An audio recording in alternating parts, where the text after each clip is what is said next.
আসসালামু আলাইকুম। সম্মানিত দর্শক শ্রোতা, আপনারা যে যেখান থেকে শুনছেন আপনাদের সবাইকে স্বাগত জানাচ্ছি।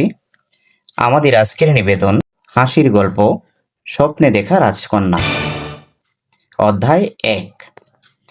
আমার নতুন বউয়ের কথা মনে হলেই জিভে পানি এসে যায়। আসবি না কেন? নাম যে তার তেঁতুল। তেঁতুলকে জিজ্ঞেস করলাম, আমাকে স্বামী হিসেবে পেয়ে তুমি কেমন খুশি হয়েছ? তেঁতুল খিলখিল করে হেসে উত্তর দিল, যে খুশিতে মানুষ গদগদ করে। আমার গলায় বাদুর জোলা হয়ে তেঁতুল মিনমিন করে বলল, প্রিয়তম, আমি তোমাকে কাঁঠাল বলে ডাকবো।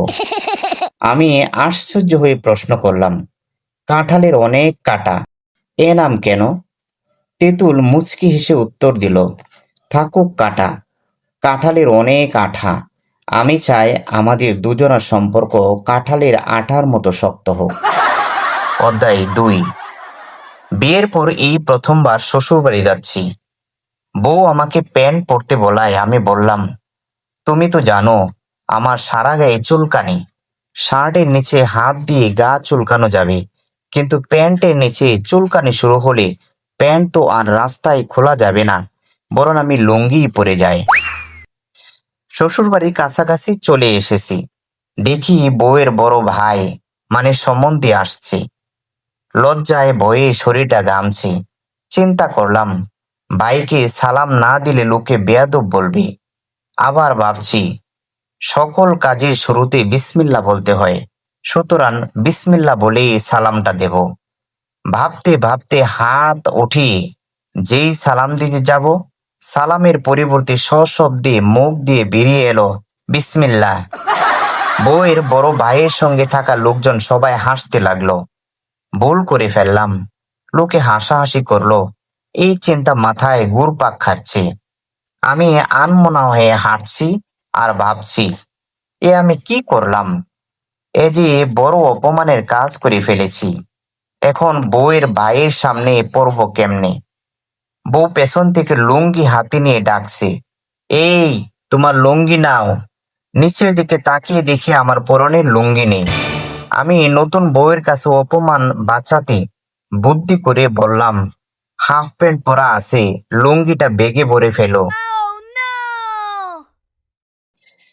অধ্যায় ৩। চকচকে সাজানো গোছানো একটি খাট, কিন্তু খাটে একজন থাকার জায়গা আছে। বউকে ডেকে বললাম, রাঙা বউ আমার, এটা তো একজনের খাট, দুজন থাকবো কি করে? বউ আমাকে নাকে চিমটি কেটে বলল, একজনের জায়গা থাকলেই হবে, আরেকজন থাকবে আকাশে, বোকা। আমি খাটে শুয়ে আছি, বউ এসে আমাকে জড়িয়ে ধরে বলল, জানো, সারা রাত আমাকে এভাবেই ধরে রাখতে পারবে তো?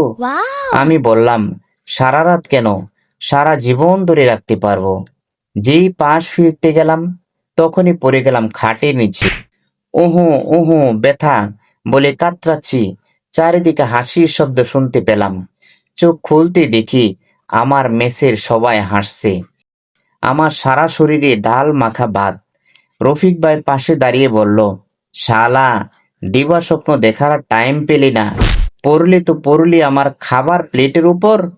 আমি ফেল ফেল করে তাকিয়ে ভাবছি, ভোর দুপুরে একই অদ্ভুত স্বপ্ন।